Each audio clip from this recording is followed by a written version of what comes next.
नमस्कार दोस्तों ये हरियाणा का चुनाव होता है। एक ऐसा चुनाव जिसके आसरे भविष्य की राजनीतिक लकीर खींचने की कोशिश में विपक्ष के नेता राहुल गांधी भी है, तो वहीं इस देश के प्रधानमंत्री नरेंद्र मोदी भी है। इस चुनाव के परिणामों के आसरे दिल्ली की सत्ता की धड़कनें को बढ़ना भी है इस दौर में, और वही विपक्ष के नेता राहुल गांधी की अपनी राजनीतिक मिजाज का पहला परीक्षण भी इसी हरियाणा के चुनाव परिणाम में हो भी जाना है। यानी कि ये कहे कि ये चुनाव सिर्फ कांग्रेस के नेता भूपेंद्र सिंह हुड्डा यानी हरियाणा भर का नहीं है। ये चुनाव सिर्फ मनोहर लाल खट्टर को हटा करके नायब सिंह सैनी को हरियाणा का मुख्यमंत्री बना देने का प्रयोग भर नहीं है। ये चुनाव दलितों के वोट बैंक को छितरा देने की स्थिति में क्या कुमारी शैलजा कांग्रेस को लाकर के खड़ी कर गई, या फिर यह चुनाव उसका भी नहीं है। यानी ये कहे कि ये चुनाव आप मानिए या ना मानिए, लेकिन हरियाणा के भीतर आज के वोटिंग पैटर्न ने कई बातों को साफ कर दिया है। कई जगहों के ऊपर रिकॉर्ड टूटे वोटिंग पैटर्न को लेकर के, उसके परसेंटेज को लेकर के जो ज्यादा हो गए पिछली बार की विधानसभा की तुलना में, और कई जगहों पर तो तमाम रिकॉर्ड टूट गए।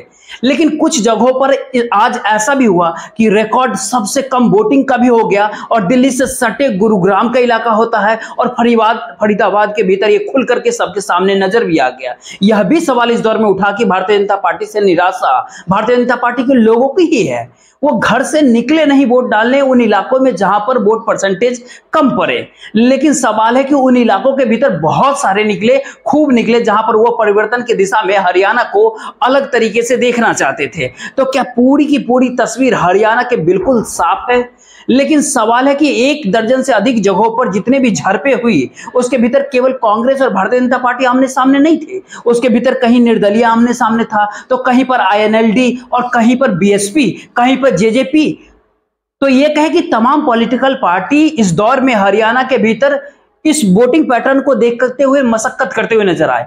आज जो हमने रिसर्च किया उसके भीतर पानीपत, मऊ, पंचकुला, सोनीपत, हिसार, महेंद्रगढ़, रोहतक और जिंद का जुलाना का इलाका पड़ता है। इन तमाम जगहों के ऊपर कहीं पर बवाल हुआ, कहीं पर पत्थरबाजी हो गई, कहीं पर चाकू तक निकल गया, कहीं पर मशीन को लेकर के काफी हंगामा हुआ। हिसार के भीतर तो लात घूसे तक नौबत आ गई, चाकू पानीपत के इसराना विधानसभा के ऊपर चल जाता है। महेंद्रगढ़ के नांगल चंगल इलाके के भीतर वहां पर कांग्रेस और भारतीय जनता पार्टी के कैंडिडेट ही आपस में झगड़ते हुए, उसके सहयोगी आपस में झगड़ते हुए नजर आए। रोहतक के भीतर हरियाणा जनसेवक पार्टी और कांग्रेस टकराते हुए दिखाई पड़ी। यानी जिंद के जुलाना के भीतर जहां पर विनेश फोगाट चुनाव लड़ रही हैं, वहां तो काफी शोर मच गया कि बूथ कैप्चरिंग वहां हो गई है। लेकिन उन जगहों पर दौड़ते भागते हुए भारतीय जनता पार्टी के उम्मीदवार पहुंच गए बैरागी जी। जी हां, उनके साथ भी करीब करीब धक्कम धक्की वहां पर शुरू हो गई। यानी ये कहे कि ये संदेश निकल करके हरियाणा के चुनाव से आया कि हरियाणा के भीतर कोई भी पॉलिटिकल पार्टी अपनी राजनीतिक जमीन को वोटिंग वाले दिन गंवाना बिल्कुल भी नहीं चाहता था, और उसको ये भरोसा और उम्मीद है कि वह इस बार का चुनाव जीत जाएगा। तो क्या सच में उलझा हुआ चुनाव है हरियाणा का यह विधानसभा चुनाव, और सब कुछ उतना स्पष्ट नहीं है जो इससे पहले कहा जा रहा था? तमाम सारी परिस्थितियों के ऊपर एक एक करके आज नजर डाल लीजिए, क्योंकि एक ऐसी परिस्थिति है जो आज सीट दर सीट जानकारी इकट्ठा किया। वो इस बात को बताने के लिए काफी हद तक काफी होगा कि करीब करीब 2.5 दर्जन से अधिक सीटों के ऊपर मुकाबला इतना कड़ा है और इतना बड़ा है कि कुछ भी हो सकता है। ये 2.5 दर्जन का मतलब ये होता है कि करीब करीब 30 विधानसभा सीटों पर हरियाणा के भीतर जबरदस्त मुकाबला होता है, कांटे की टक्कर होती है। आप कह नहीं सकते हैं कि ये सीट की ये स्थिति है तो 30 सीट अगर आप यहां से निकाल दीजिएगा तो हरियाणा के 90 सीट में से 30 सीट निकाल दीजिएगा तो 60 सीट बचती है। इस 60 सीट कैसे हैं, इस पर सबकी सांसें अटकी हुई है। इन सब पर बात करेंगे, लेकिन शुरुआत में विनेश फोगाट की जो कंस्टिट्यूएंसी है जिंद का जुलाना, वहां पर जब ये हो हंगामा हुआ, शोर मचा और कांग्रेस के कैंडिडेट दौड़ते हुए जब पहुंचे, कुछ मिनटों का एक तस्वीर देख लीजिए। देखिए,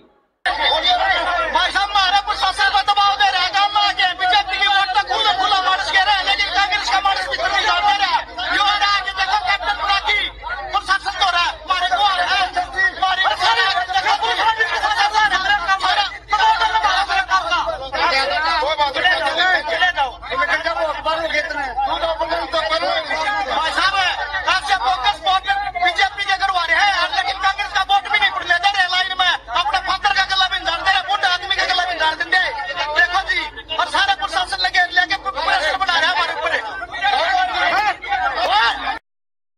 इलेक्शन कमीशन ने कहा, चुनाव आयोग ने बताया, इन तमाम घटनाओं को लेकर के हरियाणा के भीतर वोटिंग के दौरान छिटपुट हादसे जरूर हुए, छिटपुट तरीके से झड़पे जरूर हुए, लेकिन सब कुछ शांतिपूर्ण तरीके से निपट गए। तो अब चलिए आपको उन परिस्थितियों के भीतर आपको लेकर के चलते हैं जहां पर हरियाणा के लोग, जहां पर पहलवान, किसान, जो मुद्दे उठ करके आ रहे थे, युवा, नौजवान, उस मुद्दे के आश्रय किस रास्ते हरियाणा आखिर निकलना चाह रहा और क्यों ऐसी परिस्थिति आज आ गई कि जो एक आसान जीत कांग्रेस के हिस्से में हरियाणा के भीतर सामने उभर करके आ रही थी, वो कैसे आखिर 2.5 दर्जन सीटों के ऊपर, यानी एक झटके में 30 विधानसभा सीटों पर कड़े मुकाबले एक झटके में होते चले गए।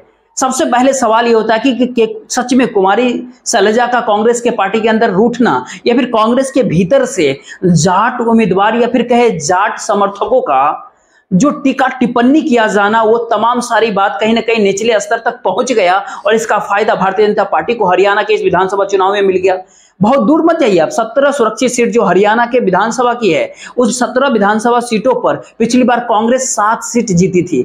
एक भी कैंडिडेट को उसने नहीं बदला। एक जगह के ऊपर वरुण चौधरी जो बुलाना के अंदर थी, उनकी बेटी पूजा चौधरी सामने आकर के खड़ी हो गई। यानी एक है कि 7 के 7 पहले की ही मिले, लेकिन किसी भी जगह पर जीती हुई पार्टी को इसके अलावा नहीं बदला कांग्रेस ने। भारतीय जनता पार्टी ने 5 सीटें उस दौर में जीती थी सुरक्षित, सभी को इस दौर में बदल डाला। जेजेपी ने 4 सीटें जीती थी 2019 के हरियाणा विधानसभा चुनाव को, उसमें से एक कांग्रेस को चला गया कांग्रेस के अंदर, तो एक बीजेपी में चल गया तो उनको खड़ा कर दिया। जेजेपी ने 2 जगहों पर बदल दिया, लेकिन इंडिपेंडेंट जो एकमात्र जीते थे वो कांग्रेस के भीतर शामिल हो गए। यानी ये कहे कि इस दौर का संदेश बहुत साफ होता है कि हरियाणा के 17 सुरक्षित सीटें एससी की, यानी दलित समाज से जुड़ी हुई जो 17 हरियाणा के विधानसभा के 17 सुरक्षित सीटें, इस बार वहां के वोटरों के उनके सामने अगर कांग्रेस के जीते हुए एमएलए को अगर छांट दे, छोड़ दे, तो सभी के सभी 2-3 ऐसे उसमें होते हैं जो दूसरे पॉलिटिकल पार्टी से जीते, लेकिन इस बार दूसरे प्रमुख पार्टी भी आकर के वो शरीक हो गए। यानी ये कहे कि इस दौर में सब कुछ नया था। वहां पर सबसे बड़ा इस दौर में सवाल ये था कि क्या कांग्रेस फिर से 7 सीटों पर जीत रही है 2019 में जैसे जीती थी, पहला सवाल होता है। अगला सवाल होता है जेजेपी जो पिछली बार 2019 के हरियाणा के विधानसभा चुनाव में जीती थी, इस बार वो एक भी सीट नहीं जीत पाएगी। लेकिन वो सीट कौन जीत रहा है? कांग्रेस सीट जीत रही है वो 4 सीट, या बीजेपी जीत रही है? परिस्थितियां इस दौर की साफ बताती है कि जिन जिन जगहों पर भारतीय जनता पार्टी ने अपने एमएलए को बदल दिया, अपने विधायकों को, वो बाबल का इलाका होता है, वो पटौती का इलाका होता है,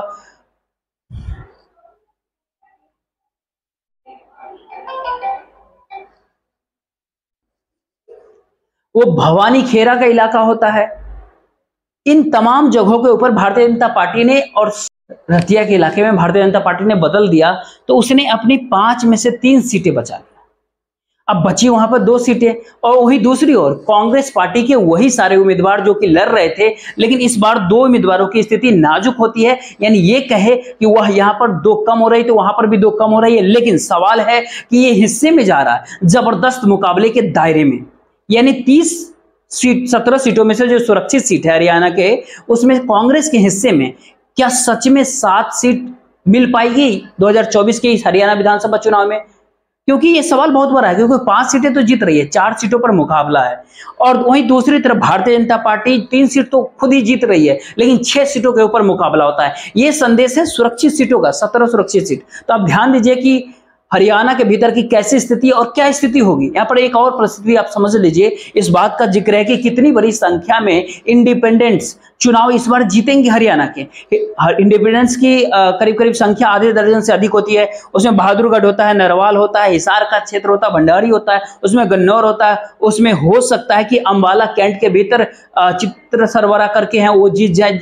ये एक स्थिति जरूर हरियाणा के इस चुनाव में बन रही है। और इन तमाम परिस्थितियों के बीच में जहां पर मुकाबला काफी तेज है, वो सिरसा का रानिया का इलाका पड़ता है, एलानाबाद का इलाका भी पड़ता है, वो हिसार का आदमपुर, नलवा, बरवाला, हंसी, नरनौत का इलाका भी पड़ता है, वो फतेहाबाद का इलाका है।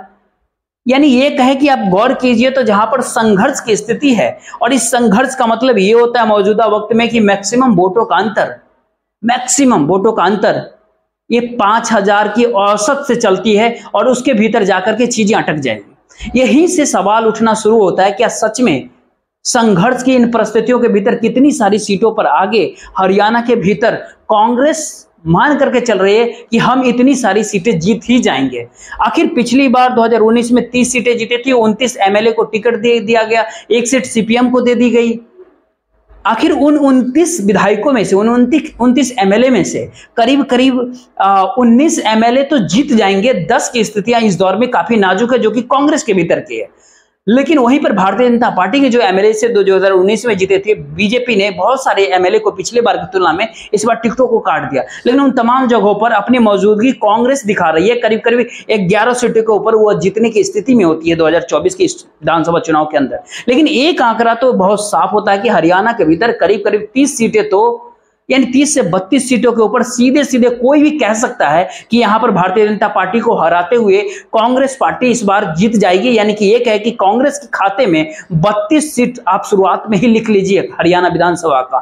दूसरी तरफ भारतीय जनता पार्टी की जो स्थिति है, हर क्षेत्रवार तरीके से हमको बताएंगे आपको, लेकिन उसके पहले का इस डाटा को समझिए, इस आंकड़े को, कि भारतीय जनता पार्टी अपने तौर पर करीब करीब 20 से 25 सीट जीतने की स्थिति में है। यानी ये कहे कि वह अगर 32 सीट जीत रही है कांग्रेस, तो यहां पर 20 से 25 सीट जीत रही है, यानी 52 से 57 सीटें खुले तौर पे साफ नजर आती है। लेकिन इन तमाम बातों के बीच इंडिपेंडेंट जो जीतेंगे वह 6 सीटें के आसपास पक्की होती है। अब आईएनएलडी 2 सीटों पक्की है क्योंकि वो जीत जाएगी। इन तमाम लोगों को जोड़ दीजिएगा, इन तमाम सीटों को जोड़िएगा तो ये करीब करीब 60 से 65 सीटों के आसपास पहुंच जाती है। इसके बाद बची हुई 25 से 30 सीट जो संघर्ष के दायरे में जाकर के फंसते हैं, इन जगहों पर कौन जीतेगा, किसका पलड़ा भारी है, और यही तय करेगा कि हरियाणा के भीतर किसकी सत्ता कैसे बन रही है। कांग्रेस के अनुकूल परिस्थितियां हरियाणा के भीतर इसलिए भी है क्योंकि 30 में से उसको केवल 15 सीट जीतनी है, वो 45 को पार कर जाएगी। लेकिन दूसरी तरफ भारतीय जनता पार्टी को 45 तक पहुंचने के लिए इस 30 में से करीब करीब 20 सीट या 22 सीट जरूर जीतने पड़ेंगे, अन्यथा उसके लिए बड़ा मुश्किल होगा, जो उसके लिए असंभव है। यानी पहला संदेश हरियाणा के भीतर से बहुत साफ होता है कि कांग्रेस की सरकार इस बार हरियाणा के भीतर बन जाएगी। ये पहला संदेश बहुत साफ दिख रहा है आज के आकलन के अनुसार, वोटिंग पैटर्न को देखते हुए। लेकिन दूसरा संदेश ये होता है कि भारतीय जनता पार्टी हरियाणा के भीतर में जितनी कमजोर होती चली गई, आखिरी दौर में आकर जिस संघर्ष की स्थिति में जिस हिसाब से खड़ी हो गई भारतीय जनता पार्टी, वो संदेश भारतीय जनता पार्टी के लिए बहुत बड़ा हो गया। और नैब सिंह सैनी इसको अपनी उपलब्धि मानते हैं क्योंकि उनको मुख्यमंत्री चंद महीने पहले ही हरियाणा का बनाया गया था। इसलिए जो आज आप आवाज भूपेंद्र सिंह हुड्डा की सुनेंगे, या फिर जो आवाज आप आज नैब सिंह सैनी के मुख से सुनेंगे, आप दोनों के भीतर समझ पाएंगे कि आखिर जीतने की परिस्थिति में मौजूदा वक्त में हरियाणा के भीतर कौन है और अपना विस्तार को कौन देख रहा है। तो देख लीजिए एक पल के लिए। उसके पक्ष में लहर चल रही है, भाजपा जा रही है, कांग्रेस आ रही है, भारी बहुमत से कांग्रेस सरकार बनने जा रही है। लेकिन भाजपा ने तो कहा पूर्ण बहुमत आएगा एक बार फिर से, और क्या कहे, और क्या कहे, ये लोग क्या कह रहे हैं वो देखना, 8 तारीख को देखना। भाजपा जा रही है, कांग्रेस आ रही है। कमल का फूल खिल रहा है, प्रदेश के अंदर खिल रहा है, लाडवा में भी खिल रहा है। कांग्रेस की जो क्षेत्रवाद की राजनीति थी, जो परिवारवाद की राजनीति थी, भेदभाव की राजनीति थी, हमने 10 वर्षों के अंदर उसके ऊपर विराम लगाया है। हुड्डा साहब एक ही विशेष वर्ग को देखते थे, एक ही विशेष क्षेत्र को देखते थे, क्षेत्र के अंदर भी विकास नहीं होता। तो ऐसे में नेताओं का अपना अपना राय होती है, लेकिन इनके बातों पर आप खुल करके समर्थन मत कीजिए, क्योंकि एक सच मौजूदा वक्त का यह भी होता है कि इस बार हरियाणा का वोटर जो जाट भी था और जो दलित समाज करीब करीब 50% बढ़ता हुआ दिखाई दे रहा था हरियाणा के भीतर, वो वोटिंग के समय में भी नजर आया। और वही दूसरी बड़ी बात यह है कि ओबीसी का वोटर्स हरियाणा के भीतर बहुत बड़ी संख्या में जाट बहुसंख्य इलाके के भीतर कांग्रेस के साथ नहीं जुड़ा है। यानी ये कहे कि मौजूदा समय में 2 संदेश बहुत साफ तौर पे निकल करके आ रहा है कि दलित समाज जो 21% वोट के साथ हरियाणा के भीतर, उसका 50% वोट तो चले जाएंगे कांग्रेस के हक में, लेकिन बाकी बट गया, वो बिखर गया। जो ओबीसी का वोट है हरियाणा के भीतर, वो ओबीसी का वोट इस बार जहां जहां जाट बहुल इलाका होता वहां पर उसकी मौजूदगी कांग्रेस के पक्ष में नहीं रही, क्योंकि चाहे या फिर अनचाहे विपक्ष के नेता राहुल गांधी 36 बिरादरी का जिक्र हर मंच से जरूर करते रहे, लेकिन इन तमाम बातों के बावजूद भी जाट के तौर पर कांग्रेस की पहचान हरियाणा के भीतर। और इस राजनीतिक प्रयोग इस बार यह भी बात आपको जान करके काफी हैरानी होंगी, जब भूपेंद्र सिंह हुड्डा को पहली बार मुख्यमंत्री बनाया गया था हरियाणा के भीतर, उससे पहले के पीरियड के अंदर जाइएगा तो जाट वोट कांग्रेस को मिलते नहीं थे हरियाणा के अंदर। लेकिन सोनिया गांधी ने अपनी राजनीतिक दूरदृष्टि का इस्तेमाल करके हुड्डा को मुख्यमंत्री बना करके और कुर्सी पे बैठाया और उसके बाद हरियाणा के भीतर जाट वोट कांग्रेस के अंदर शिफ्ट होते रहे और 10 साल तक हुड्डा मुख्यमंत्री हरियाणा के रह गए। उससे पहले INLD की सरकार थी सन 2000 में, और उसके बाद की 2 चुनाव के भीतर हुड्डा मुख्यमंत्री रहे। उसके बाद के 2 चुनाव में जो 2014 और 2019 का चुनाव हुआ उसमें भारतीय जनता पार्टी का मुख्यमंत्री यानी भारतीय जनता पार्टी की सत्ता रही मनोहर लाल खट्टर रहे और अब नवाब सैनी है। यानी ये है कि 10 साल की सत्ता को मिथ को क्या भारतीय जनता पार्टी इस बार तोड़ देगी, या फिर यह कहे कि कांग्रेस पुरानी परिस्थितियों में ला करके फिर से एक बड़ी जीत की दिशा में आगे बढ़ जाएगी। ये दोनों बात बढ़ी हुई है। आखिर बड़ी जीत की दिशा में कांग्रेस बढ़ती हुई दिखाई नहीं दे रही है हरियाणा के भीतर, लेकिन दूसरा तरफ यह भी सच है कि भारतीय जनता पार्टी सत्ता में कैसे आए हरियाणा के भीतर इसका कोई आंकड़ा इस बार फिट बैठ नहीं रहा। लेकिन संघर्ष की परिस्थितियां कैसी रही हरियाणा के भीतर यह भी समझ लीजिए। सामान्य तौर पर ऐसा माना गया कम से कम रोहतक, झज्जर, मेवात, सोनीपत, इन तमाम जगहों के ऊपर जो जितनी भी विधानसभा की सीटें होती है वो 17 सीटें होती है। इसमें से 15 सीट पिछली बार कांग्रेस ने जीत रखी थी। लेकिन सवाल है कि इस बार ऐसा क्या कुछ हुआ है कि खरगौरा की सीट, कन्नौर की सीट, गोहाना की सीट, सोनीपत की सीट, अथाई की सीट, बड़ौदा की सीट, इन तमाम सीटों के ऊपर संघर्ष इस बार क्यों नजर आ रहा है? आखिर ऐसी परिस्थिति हरियाणा के भीतर एक झटके में क्यों उत्पन्न हो गई जहां पर कांग्रेस का वर्चस्व रहा वहां पर वो संघर्ष की स्थिति में इस बार आ गई, और जहां पर भारतीय जनता पार्टी का वर्चस्व रहा पिछले चुनाव में वह भी इस बार यहां पर संघर्ष की स्थिति में आ गई। यानी ये कहीं कांग्रेस पेनिट्रेट करती है भारतीय जनता पार्टी के भक्त वोटर जो होते हैं, जिनको कहते हैं कट्टर वोटर, वो घर से नहीं निकले या फिर उनके भीतर निराशा थी। ये कहीं दूसरी तरफ एक बात और साफ कर देते हैं कि कांग्रेस जीत रही है हरियाणा के भीतर, लेकिन हुड्डा आ रहे हैं, जाटों का प्रभाव रहेगा हरियाणा के भीतर। बाकी जाति के भीतर के जो सवाल है उन सवालों ने कांग्रेस के भीतर बहुत जगहों पर साइलेंट वोट किया और साइलेंट वोटर की संख्या बढ़ती गई हरियाणा के भीतर। यह स्थिति बहुत साफ तौर पर हरियाणा के अंदर नजर आती है। अगर इसको अलग अलग जगहों में बांट करके देखें, खास करके गुरुग्राम और फरीदाबाद के इलाका जो भारतीय जनता पार्टी के गढ़ के तौर पर देखा जाता है हरियाणा के भीतर, और ध्यान दीजिए तो गुरुग्राम के भीतर तो 3 सीट ऐसे हैं बादशाहपुर जहां पर इंडिपेंडेंट जीता था, वह भी गुरुग्राम के वो शहरी इलाकों का नेता होता है। लेकिन सवाल है कि पटौदी, गुरुग्राम और सोना, यहां पर कौन सी स्थिति होगी कि भारतीय जनता पार्टी डगमगाती हुई इस वोटिंग के अंदर नजर आई? आज वोटिंग परसेंटेज 50 तक भी वहां पर नहीं पहुंच पाई। ऐसी कौन सी परिस्थिति थी? वहीं फरीदाबाद के भीतर अगर आप एक झलक के लिए देखिए तो कांग्रेस के पास केवल 1 सीट थी, पृथला की सीट, उसी को इस बार उन्होंने टिकट दे दिया था। और दूसरी तरफ अगर ध्यान दीजिएगा फरीदाबाद के अंदर तो फिर आपको दिखाई पड़ेगा कि भारतीय जनता पार्टी ने अपने 2 विधायकों को उतारा, 2 MLA को उतारा, लेकिन 2 MLA को बदल दिया। यानी 4 सीटें पिछली बार के चुनाव में जीती थी, कांग्रेस केवल 1 जीत के आई थी, 4 भारतीय जनता पार्टी ने जीती थी, बीजेपी ने 2 को कंटिन्यू इस बार किया, 2 को चेंज कर दिया। तो ये संदेश था कि एंटी इनकम्बेंसी काफी तेजी के साथ हरियाणा के भीतर काम कर रही है। लेकिन जो 2 जगहों के ऊपर भारतीय जनता पार्टी ने इस बार चेंज भी किया, वहां पर भी इस बार उनके अनुकूल परिस्थितियां क्यों नहीं बन पाई, यह एक बहुत बड़ा सवाल भारतीय जनता पार्टी के लिए हरियाणा के भीतर से खड़ा हो जाता है। दूसरी तरफ एक बात और होता है कि पृथला के भीतर भी जो पिछली बार कांग्रेस पार्टी जीती थी, इस बार anti incumbency Bharatiya Janata party के खिलाफ थी, लेकिन पृथला के भीतर भी मुकाबले की सीट पर आकर के खड़ी हो जाती है। तो आखिर दिल्ली से सटे हुए इलाका गुरुग्राम और फरीदाबाद के भीतर भारतीय जनता पार्टी का वोट बैंक इस बार डगमगाते हुए नजर तो आया और सबने देखा, कांग्रेस उन तमाम जगहों पर अपनी मौजूदगी दिखा भी रही है, लेकिन सबके बावजूद भी उसके सामने मुश्किल हालात ये होता है कि वो अपर हैंड तो है, लेकिन सवाल उठता है कि संघर्ष के भीतर वो अपर हैंड है। जो आप बता सकते हैं कि ऐसा भी हो सकता है कि भारतीय जनता पार्टी जो 30 सीटें संघर्ष वाली जो फंसी हुई है उसमें से 20 सीटें भारतीय जनता पार्टी जीत करके उसका आंकड़ा 45-50 तक पार कर जाए या उससे भी बढ़ जाए। आखिर 300 सीट नहीं जीत सकती, यानी 60 का आंकड़ा तो नहीं छू पाएगी। लेकिन सवाल ये होता है मौजूदा वक्त में कि उन संघर्ष वाली सीटों में से कौन कितनी सीटें जीतेगा और मार्जिन कितना कम रहेगा। उस परिस्थिति के भीतर हरियाणा के भीतर ये चीजें आया करके अटक गई है। सिरसा के इलाके के भीतर अशोक तंवर को शामिल किया गया, कल ही परसों ही अशोक तंवर और कुमारी सैलजा लोकसभा चुनाव में आमने सामने थे, लेकिन सवाल है कि अशोक तंवर भी अब शामिल हो गए कांग्रेस के अंदर, घर वापसी हो गई। इसके बावजूद भी उनके आने से कोई फायदा नहीं हुआ, उल्टा मैसेज चल गया। मैसेज ये गया कि आखिर कैसे नेता है कि कांग्रेस आखिरी क्षणों में कौन सी राजनीति करती है, क्योंकि दलित वोट बैंक कुमारी सैलजा की वजह से साथ नहीं था। दलित वोट बैंक लोकसभा के चुनाव के भीतर कांग्रेस पार्टी के साथ राहुल गांधी की भारत जोड़ो यात्रा और भारत जोड़ो न्याय यात्रा और संविधान के संकट और दलितों को लेकर के तमाम सारे जाति जनगणनाओं के समान भागीदारी लेकर के था। और संयोग से ये पूरा का पूरा मुद्दा, पूरा का पूरा खेल हरियाणा चुनाव में इसलिए भी गायब हो गया एक झटके में, क्योंकि कांग्रेस की तरफ से कुलाचे मारते हुए भूपेंद्र सिंह हुड्डा की कांग्रेस हावी हो गई हरियाणा के अंदर। इसका घाटा है, इसका नुकसान है कि कोई यदि कह रहा है इस वक्त में कि पृथ्वी से की जीत रहे हैं तो फिर ये मुश्किल हालात है।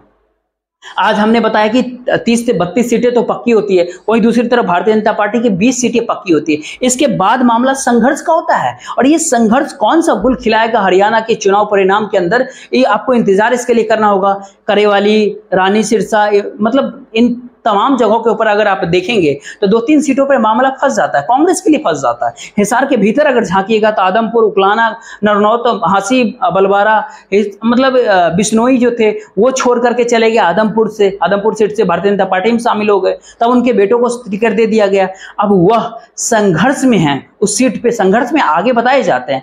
आखिर होगा क्या, कुछ कांग्रेस में नहीं है, कुल वो भारतीय जनता पार्टी में शामिल हो गए, उनके बेटे को टिकट दिया गया, वो संघर्ष में आगे चल रहे हैं। आखिर मुगलान के भीतर भी अगर आप देखिएगा तो जो जेजेपी ने वहां पर सीटें जीती थी पिछली बार के चुनाव में, जेजेपी ने 2-3 सीटें जीती थी। सवाल यही था कि जेजेपी की वो तमाम सारी सीटें वो हांसी की सीट हो या फिर हरियाणा के भीतर ओकलाना की सीट हो, या आप देख ले इन तमाम जगहों के ऊपर कौन सी पॉलिटिकल पार्टी जीतेगी। और जिन जिन जगहों पर जेजेपी के लोग निकल करके दूसरे पॉलिटिकल पार्टी के भीतर शामिल हो गए, जैसे ओकलाना में अनुल धाना भारतीय जनता पार्टी में शामिल हुए थे, उन्होंने उसको टिकट दे दिया।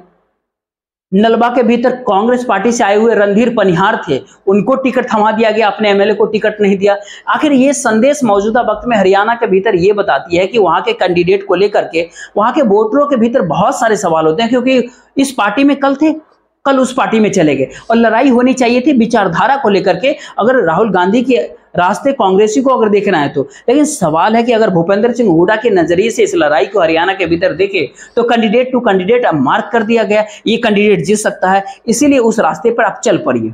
और यही सारे इस चुनाव के भीतर हुआ भी है, जिसकी वजह से एक तरफ वोटर साइलेंट रहा और वोट देते वक्त बहुत, दूसरे तरफ कुछ जगहों पे वोटर निकला ही नहीं, और तीसरे तरफ 36 बिरादरी का जिक्र होता है हरियाणा के चुनाव के भीतर, वो बिखरता हुआ नजर आता है। एक बात और आपके जहन में आप साफ कर लीजिए, एक बात और आपको बता दें कि जो हरियाणा के किसानों का सवाल था, आपने जवान पहलवान बताया, किसान कहा, महिलाओं का था, खिलाड़ियों का था। जो किसान 36 बिरादरियों के भीतर हरियाणा के अंदर, उनको आप जाति के हिसाब से अपने अनुकूल नहीं कर सकते, और खास तौर पर उस समय जब जाति के आधार पर हरियाणा का विधानसभा चुनाव लड़ने की दिशा में कांग्रेस आगे बढ़ गई, और उसके ऊपर चोट करते हुए दूसरे पॉलिटिकल पार्टी को, दूसरे जाति को अपने पक्ष में लाने के लिए भारतीय जनता पार्टी हरियाणा के इस चुनाव में सक्रिय हो गई। तो इस वोटिंग के दौर में आज ये समझ आया कि किसान के भीतर जाति समीकरण बहुत मायने रखने लगे, और जो किसानी की जो एकजुटता थी वो कहीं ना कहीं इस बार बिखरती हुई नजर आई। हालांकि ग्रामीण क्षेत्रों के भीतर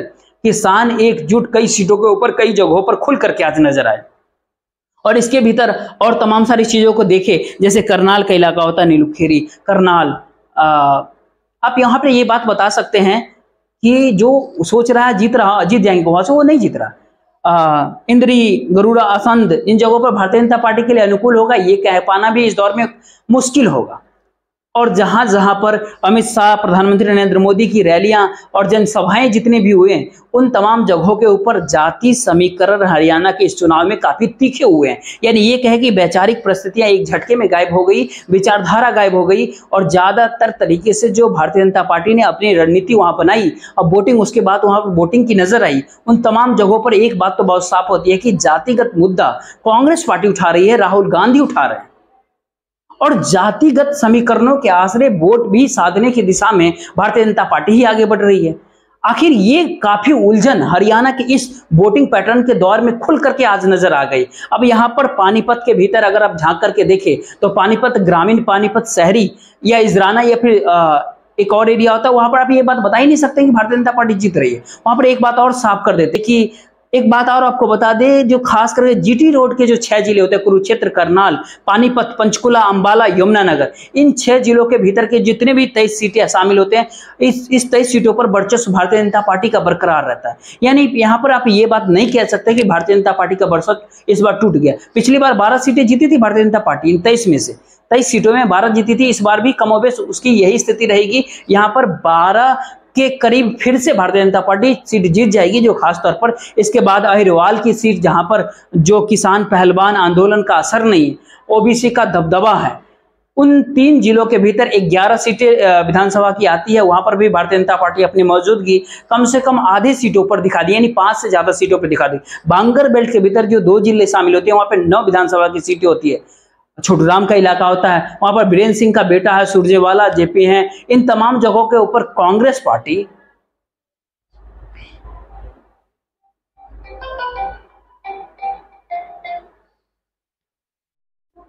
आगे निकलते हुए सुरजेवाला के बेटे संघर्ष के भीतर है, उसको भी देखना चाहिए। बीरेंद्र सिंह का बेटा संघर्ष में है, जेपी के बेटे संघर्ष में है। ये संदेश बहुत साफ है कि इनकी जीत कोई बहुत बड़े रेंज से नहीं होगी। जीतने की सहूलियत है, लेकिन बहुत बड़ी मार्जिन के साथ जीत पाने की स्थिति में मौजूदा समय में कांग्रेस पार्टी नहीं है। और जो ब्रिजभूषण से लगा हुआ दक्षिण का हरियाणा का जो सीट है, रेवाड़ी, बेंगल, गुरुग्राम या फिर तमाम जगहों का जो भी है, वहां पर सत्ता विरोधी हवा इस वक्त बहुत ज्यादा है। और इस बात का बुरी परिस्थिति 9 विधानसभा सीटों पर बीजेपी पिछली बार 7 सीट जीत गई थी, इस बार 3 सीट की गारंटी आप दे सकते हैं। उसके बाद मुश्किल हालात है भारतीय जनता पार्टी के लिए, जो इस बार चुनाव पैटर्न से नजर आ रहा है। देशवाल के इलाके में 3 जिले हैं, 14 सीटें, वहां पर रोहतक, झज्जर और सोनीपत शामिल होता है। लेकिन सोनीपत की अधिकतर सीटें मेहनत की स्थिति में भी कॉन्टेस्ट में, एक पक्ष में नहीं होता, वो भी कॉन्टेस्ट में होता है, वो भी टक्कर होती है। यानी जाटलैंड के भीतर हुडा का दबदबा है, उसका प्रभाव है कि 14 सीटों में से कांग्रेस आपको करीब करीब 10-11 सीटें जीत सकती है इस बार के चुनाव में, लेकिन 8 पे जीत तय है। 3 सीटों के ऊपर मुकाबला टक्कर का है। ये भी हरियाणा के इस चुनाव में इफेक्ट होता है। आखिर ये परिस्थिति हरियाणा चुनाव का बहुत साफ तौर पर 2-3 बातों को बहुत साफ तौर पे बताती है। पहली बात तो ये होती है कि हरियाणा में एक बहुत बड़े मार्जिन के साथ जो सोचा जा रहा था कांग्रेस पार्टी के द्वारा कि कांग्रेस जीत जाएगी, बड़े मार्जिन का मतलब 2/3 यानी करीब करीब 90 में से 60 सीटें होती है, उस 60 के आंकड़े को छुपाने में काफी मुश्किल है इस बार कांग्रेस के सामने। वही दूसरी तरफ भारतीय जनता पार्टी का सुपरा साफ हो जाएगा। इन परिस्थितियों के भीतर करीब करीब 20-22 सीटें तो वो जीतेगी ही जीतेगी, ये पक्की बात होती है हरियाणा की। और इसके बाद ये आंकड़ा आगे बढ़ भी सकता है। फाइनली अगर आप एक तस्वीर इसके भीतर का देखेंगे कि वो कौन सी तस्वीर सामने आएगी जो कि हरियाणा की इस विधानसभा चुनाव की बननी चाहिए, वो तस्वीर बहुत साफ तौर पर बताती है। करीब करीब 45 सीटें कांग्रेस इस बार की चुनाव में हरियाणा के अंदर जीत रही है। इसमें +5 को ऐड कर दीजिए। बुरी स्थिति अगर आ गई कांग्रेस पार्टी के तो आपको -3 करना होगा, यानी 42 सीट से लेकर के 50 सीट के बीच कांग्रेस अपनी दौड़ लगाती हुई इस चुनाव के भीतर दिखेगी। भारतीय जनता पार्टी की जो स्थिति है वो 20 सीटें तो फाइनली लगभग जीत रही है। उसके भीतर अगर जो सीटें आपको अगर ऐड करनी है, बढ़ानी है, वो करीब करीब 5 से 7 सीटें वो बढ़ा सकते हैं, 2-3 सीटें कम कर सकते हैं। और जो इंडिपेंडेंट कैंडिडेट है और जो INLD है वहां पर, उसके दायरे में करीब करीब 1 दर्जन सीटें के आसपास आप बता सकते हैं 10 से 12 सीट जा रही है। माइनस होगा तो 7-8 सीट पे जरूर ये लोग जीत जाएंगे, अगर प्लस होगा तो 15-16 तक पहुंच जाएंगे, जो एक्स्ट्रा के तौर पे आपको नजर आना चाहिए। अगर ये बढ़ गए तो बस ये दर्जन पार कर जाएंगे, यानी 12 से अधिक सीटें जीत जाएंगे। इसके बावजूद भी इन तमाम आंकड़ों के फाइनली जो चुनाव परिणाम जो आपके सामने आएगी 8 तारीख को, वो करीब करीब 17 सीटें ऐसी होती है जो अटकी हुई है अभी भी।